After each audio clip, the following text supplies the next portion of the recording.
everybody, Mr. LEGO Lover 55 here, and welcome to another LEGO set review. Today we're taking a look at another LEGO Hero Factory set. This is the Witch Doctor. This is set number 2283. It is recommended for ages 10 to 16, and it has around 331 pieces. So, of course, I unfortunately do not have the box anymore, but I do have the original instructions and, of course, the set. So let's go ahead and take a quick look at the instructions. And here on the front of the box, this is pretty much what you would see on...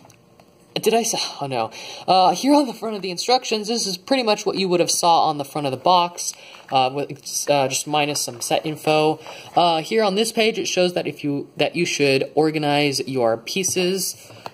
Then, of course, building instructions for the whole set. Keep going. And here we have the final product. And then we have our good old list of pieces. Advertisement for Scorpio, I think, and Stormer 3.0, and also an advertisement for Hero Factory Rise of the Rookies DVD. Then here we have just advertisements for HeroFactory.com. Advertisement for Hero Recon Team, which is basically the Hero Factory version of LEGO Digital Designer, and advertisement for LEGO Club. And that is pretty much it. So let's go ahead and take a look at the dreaded Witch Doctor.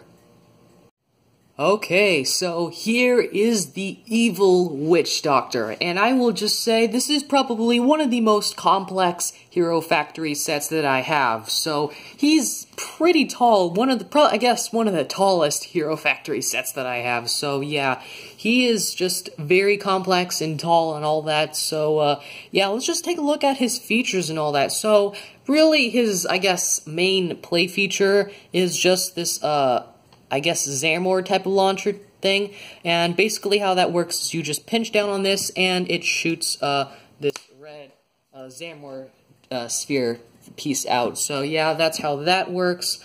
So yeah, that's really the only play feature. However, the main, I guess the main part of this set, if you did get this set, was mainly for just for, I guess, posability, because this guy has got quite the posability. So, one thing I will actually mention is that he has a ton of these red, ball joint pieces, just the red ball joint pieces.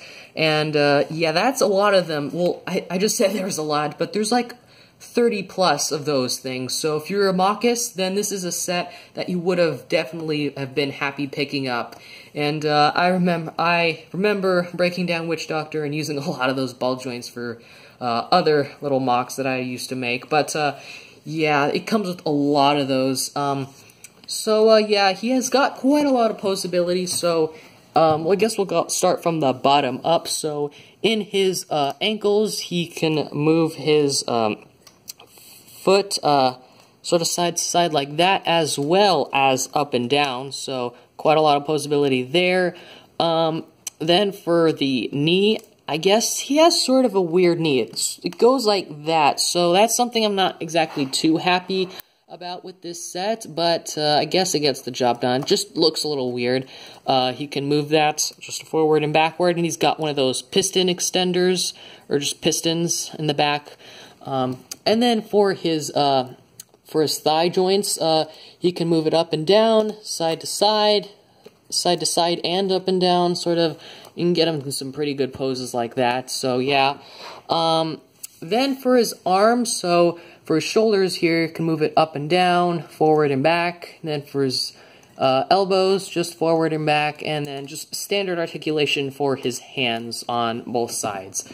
His neck is, I guess, double jointed. His head's actually a bit disappointing. It's kind of hard to see, but, yeah, you can see he uses this piece. It's actually completely hollow. To attach this sort of, I guess, skull piece, to the head, it just attaches it onto an armor shell, which is a bit disappointing. I would have liked it if it was maybe one of those Hero Factory 2.0 heads instead of just an armor shell. But yeah, the skull itself actually looks pretty menacing. So there's that, and you get 2 of them in this set as well. So that's very useful for Machus, I'm sure, if they want to make some sort of evil type of mock or whatever. So yeah, you get one of those for the head, and then of course one of them for the staff here. And the staff is a little bit unimpressive, I guess. It's very small, and it almost sort of looks like a baby rattle, I will say, mainly because of that ball joint there.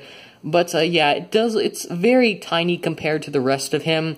It's a little bit annoying too, because the head just sometimes goes down a little bit when you don't want it to, and you have to line it up with the spikes and all that. It does get a bit annoying sometimes. Not a whole lot of coverage here on the back of it, but that's not really too big of a problem since you're never really looking at the back of him. Yeah, he's got some spikes here on his shoulders, or these like shoulder armor pieces, or just really torso armor pieces as they're normally used. Move around a lot, so that can be quite annoying. He's got these cool spike pieces, which I don't think this was the first set that these came in, but I believe this is the first set that I ever got these pieces in. So yeah, and you get 4 of those in white in this set, so that's pretty neat. I'm not sure if they ever came in that color again. You also get these Toa Mari tubes in white, so that's a very useful color to have those in. But also, you can see from the back here, a lot of the Technic is exposed, and you can get a better look at his torso build. It's just a bunch of Technic beams, and it's very thin, I guess. And mainly the front armor pieces, I guess, just cover it up well from the front, but not really so much from the back. And yeah, I can see it's just a lot of Technic stuff, just very exposed on this side. But yeah, I guess it's not too big of a problem because you're not really looking at him from the back all the time. But yeah, I honestly don't really know what else to say about this guy.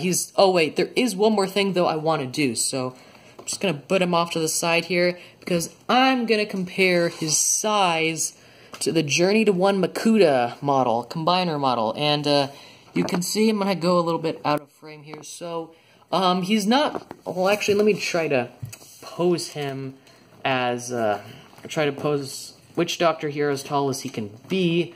So yeah, he almost. I guess if you really count the spikes, technically Witch Doctor is taller than Journey to One Makuta, but if you don't count the spikes, then Makuta definitely is a lot taller, but, or maybe they're about the same height.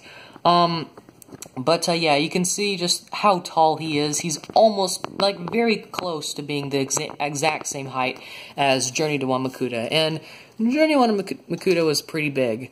But, anyways, I think that's pretty much all I have here for Witch Doctor, so let's go ahead and get on to the end of the video.